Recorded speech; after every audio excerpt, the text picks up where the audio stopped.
Eu quero aproveitar essa oportunidade, essa ocasião. O tema é bastante subjetivo e permite a um jornalista não se sentir amarrado às bitolas acadêmicas. Então, como nós estávamos conversando antes, eu vou aqui me permitir contar histórias. Eu já sou um velho do ponto de vista legal, né? Já posso entrar no ônibus sem pagar, já posso entrar na fila dos mais idosos. E eu era jovem, em 1966, quando eu fiz a minha primeira viagem de trabalho na Amazônia.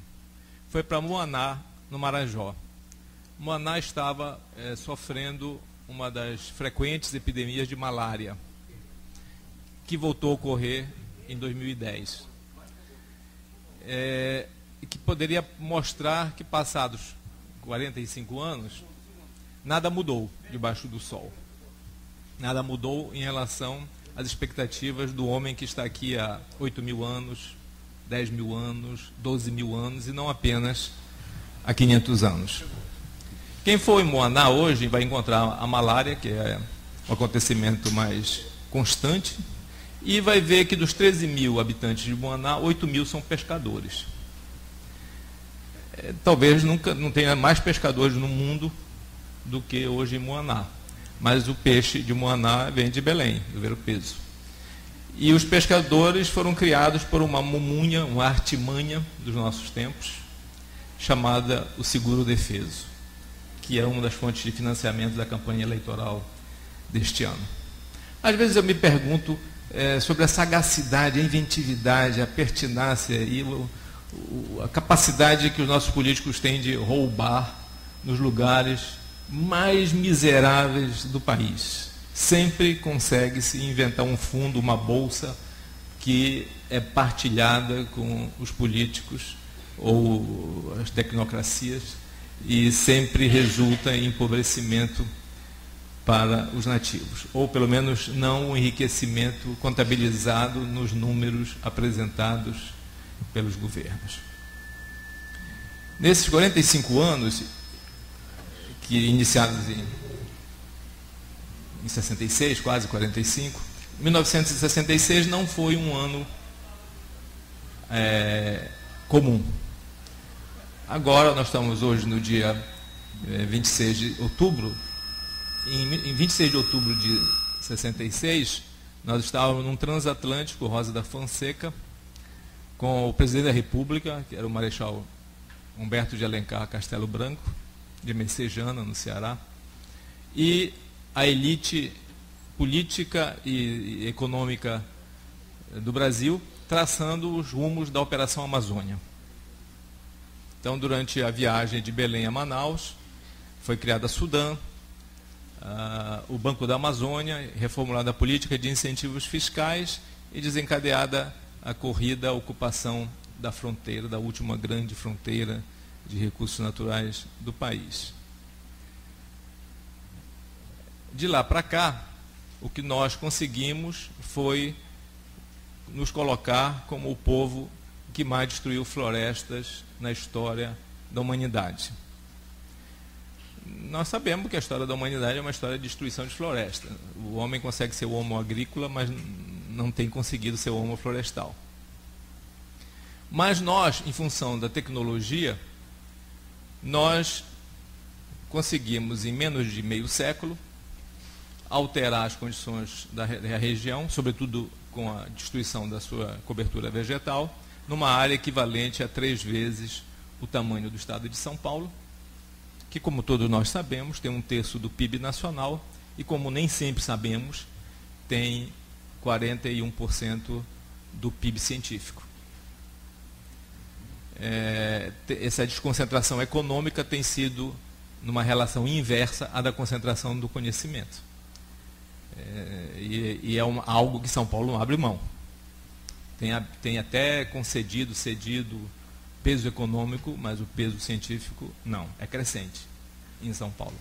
E São Paulo foi, aqui tomado simbolicamente, não como uma acusação a paulista, eu morei, me formei em São Paulo, sou grato, é a minha segunda terra, mas o paulista foi mais uma vez o capitão do mato desse processo de destruição fantástico, assombroso e inacreditável. Essas minhas conversas com os públicos é mais uma tentativa de socializar a angústia, para que ela não se torne nihilista, não torne prostrante, imobilizante e negativista. Ao contrário, eu continuo a ser um otimista. No entanto, o balanço do que aconteceu desde então é o que eu propus no meu recado de ontem, que eu mandei ontem só para os organizadores, sobre a minha intervenção, que eu nem sabia exatamente como ia ser, que é o que restou da Amazônia. A gente, às vezes, se deixa levar por esses números quantitativos. Hoje, os maiores especialistas em Amazônia estão diante da tela do computador, são os especialistas digitais na Amazônia, e os órgãos da burocracia em Brasília estão cheios dessas pessoas competentes, de boa vontade, que tem uma parafernália de softwares que permite a eles tudo, menos intervir na realidade. Então, eles programam com imagem de satélite, com restituição de informação, com todas essas técnicas indiretas, programam tudo para a Amazônia, menos intervir na Amazônia. Eles têm uma macrocefalia e têm uma deficiência de braços. E os poucos braços desse cérebro eletrônico, na maioria das vezes, são corruptos. E não são corruptos por acaso, são corruptos porque estão diante de uma riqueza enorme com um salário medíocre. São os fiscais. A única informação real nesse processo digital vem do campo, da terra, é a do fiscal, que é o menos afortunado dos servidores técnicos da burocracia do governo. Por isso, quando às vezes eu baixo um documento desses bonitos, PowerPoint, eu sou um jornalista, e jornalista que não vê com os próprios olhos e pode dizer, meninos, eu vi, é um jornalista que não merece desempenhar o ofício. Então, eu comparando essas coisas bonitas, coloridas de PowerPoint, etc., com a realidade, eu vejo que nós estamos nos anestesiando, nós estamos vivendo algo que não é a realidade, algo que não tem nada a ver com o que acontece na Terra. O governo mostra que nos últimos 2 anos o desmatamento caiu e até 2020 vão reduzir 80% o desmatamento. Isso é ótimo e isso é nada. Porque o que nós já desmatamos é um absurdo que ainda hoje e todos os anos alguém derrube floresta para fazer pasto. Em 66, a primeira filosofia da penetração definitiva e irremediável do homem na Amazônia era a ocupação pela pecuária. E sempre ficou essa sensação de que quem escreveu essa filosofia foi o próprio boi. É uma filosofia bovina, de achar que a Amazônia teria que ser derrubada, a floresta, para em seu lugar crescer pastos. E as pessoas dizem, mas isso não acontece mais. Isso continua a acontecer. E era inimaginável, então, que São Félix do Xingu, no centro, na terra do meio, no interflúvio da Amazônia, no lugar onde o Pará tem seus limites naturais, dentro do seu próprio território, um território que é equivalente ao da Colômbia, que lá, hoje, nós tenhamos um município com maior quantidade de gado. Ninguém, nem o mais perverso, nem o mais sádico dos personagens que faziam a história daquela época, que estavam tecendo o enredo, poderia um dia dizer, ali vai ser um centro de pecuária e o mais importante município da pecuária do país. A perversão ultrapassa toda a capacidade de imaginação na Amazônia. É por isso que quem acompanha de perto, não com os zooms, não com o método estruturalista de selecionar, segmentar, seccionar realidades, depois juntá-las, projetando no espaço histórico o conceito abstrato. Mas sem aquele que viu com os próprios olhos, andou, percebeu, conversou com as pessoas, testemunhou, ele tem uma sensação de que o grande problema da Amazônia é o descompasso entre o tempo da percepção e o tempo da ação. Há um descompasso brutal. E por mais que haja o esforço intelectual, alguns poderosíssimos, esse espaço nem diminui, esse buraco não é encurtado. A gente só reage letargicamente depois que o fato é consumado, o leite é derramado e Inês é morta. Então, como fazer para mudar uma direção de um processo que acaba por sacrificar o que é amazônico dentro da Amazônia, e a Amazônia passa a ser igual a qualquer outra fronteira, despejada do seu melhor conteúdo. Ontem a WWF divulgou o relatório sobre a biodiversidade, mostrando a quantidade de seres novos que foram identificados e descritos nos últimos 20 anos.